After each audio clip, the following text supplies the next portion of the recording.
तर विद्यार्थी मित्रांनो, योजना दूत भरतीसाठी जो तुम्हाला ऑनलाईन अर्ज आहे, तर तो इथं कशाप्रकारे करायचा आहे, तर त्याची संपूर्ण माहिती आपण या व्हिडिओमध्ये पाहणार आहोत. तर हा व्हिडिओ तुम्ही शेवटपर्यंत पहा. तर यासाठी तुम्हाला rozgar.mahaswayam.gov.in या वेबसाईटवरती यायचं आहे.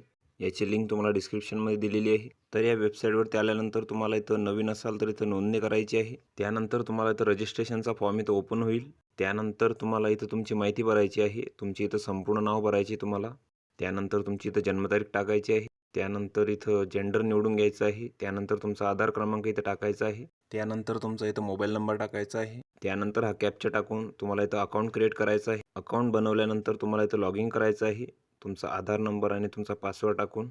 त्यानंतर तुमचा जो प्रोफाईल आहे तर तो तुम्हाला इथं कंप्लीट करायचा आहे. तर तुमची इथं वैयक्तिक माहिती भरायची आहे, शैक्षणिक माहिती भरायची आहे. जर तुम्हाला कामाचा अनुभव असेल तर त्याची माहिती तुम्हाला इथं भरायची आहे. तर अशा प्रकारे तुम्हाला तुमचा जो प्रोफाईल आहे तर तो इथं कंप्लीट करून घ्यायचा आहे. त्यानंतर तुम्हाला इथं जॉब ट्रेनिंग सर्च या बटनावर क्लिक करायचं आहे. त्यानंतर सर्च बारमध्ये तुम्हाला टाईप करायचं आहे योजना दूत. त्यानंतर ज्या ज्या ठिकाणी इथं वॅकेन्सी निघालेल्या आहेत योजना दूतसाठी तर त्या तुम्हाला दिसतील.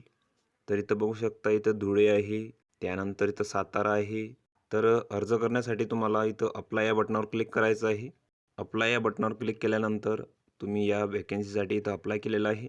तर आता तुम्ही ज्यासाठी अप्लाय केलेलं आहे तर ते तुम्हाला इथं कुठं दिसेल, तर यासाठी तुम्हाला जॉब ट्रेनिंग अप्लाय स्टेटस यावर क्लिक करायचं आहे. त्यानंतर तुम्ही ज्या पोस्टसाठी अप्लाय केलेलं आहे तर ती तुम्हाला इथे 1 नंबरला दिसेल अप्लाइडमध्ये. त्यानंतर जर तुमची इथं निवड झाली तर ती तुम्हाला इथं नियुक्ता प्रतिसादमध्ये दिसेल. तर अशा प्रकारे तुम्ही इथं योजना दूत भरतीसाठी ऑनलाईन पद्धतीने अर्ज करू शकता. तर ही संपूर्ण माहिती तुम्ही इथं बघून घ्यायची आहे. तर व्हिडिओ कसा वाटला मित्रांनो? व्हिडिओ आवडल्यास लाईक करा, शेअर करा आणि आमच्या चॅनलला सबस्क्राईब करा. म्हणजे येणारे व्हिडिओ तुम्हाला सर्वात आधी पाहायला मिळतील. चला तर भेटूया पुढच्या व्हिडिओमध्ये.